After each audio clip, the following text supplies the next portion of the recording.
today is a wonderful day to remember the struggle that the African American community and, quite frankly, the United States went through to try and bring about equality to our nation. Our nation has been divided for many, many, many years, and that division is even more pronounced today. So on this wonderful day, this opportunity to look back and also, more importantly, look forward. This is our opportunity to look forward and find out how we can capitalize on a more just, a more fair, a more equitable society. So with no further ado, I'm going to introduce one of my all-time favorite economists, one of the best people in the world at describing the federal job guarantee. I'm going to bring you on with Pavlina Tcherneva. Pavlina, welcome to the show. Hi, Steve. Good to be on. So let me ask you, Pavlina, what is it that got you involved in economics? Tell us a little bit about who you are. Oh, I started, just like most people, I started because I was inspired by a professor. And my professor was Matt Forstater. I don't think you've had him on the show yet, but he has actually written probably the best piece on Martin Luther King and the job guarantee and the March for Jobs and Freedom, and how MLK was a strong advocate for economic social justice, the Economic Bill of Rights.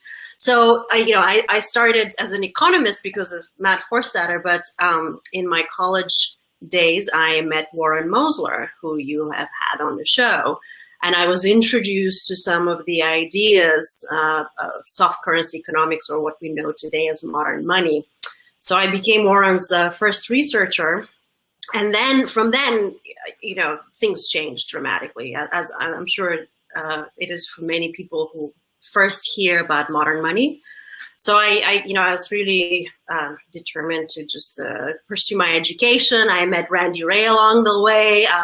I worked at the Levy Economics Institute. So somehow things merged. There was a happy coincidence of circumstances, and I was always in this environment of Minsky, Keynes, and then we brought in the modern money literature and developed it, and that's how I started.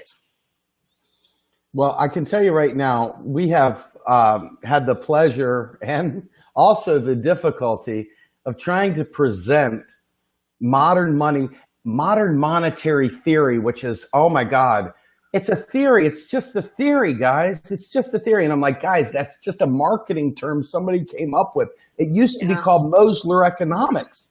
If you talk to Ellis will call it macroeconomic reality or currency analysis.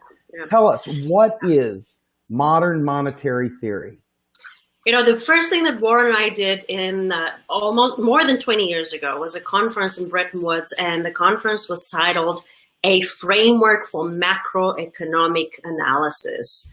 Our job was to provide the tools for economists to think about big picture problems, to provide an alternative macroeconomic framework for understanding the world around us. So modern monetary theory is a bit of a misnomer because it's not a theory. We are first and foremost interested with appropriately describing the economy, the monetary system, the currency, and then how markets work, labor markets work, etc. And from there, when we provide these unique new insights, then we come up with new unique policy proposals. So we began with a macroeconomic analytic framework that's centered around this idea that governments have unique powers and unique responsibilities to meet social and economic challenges because they have monetary sovereignty.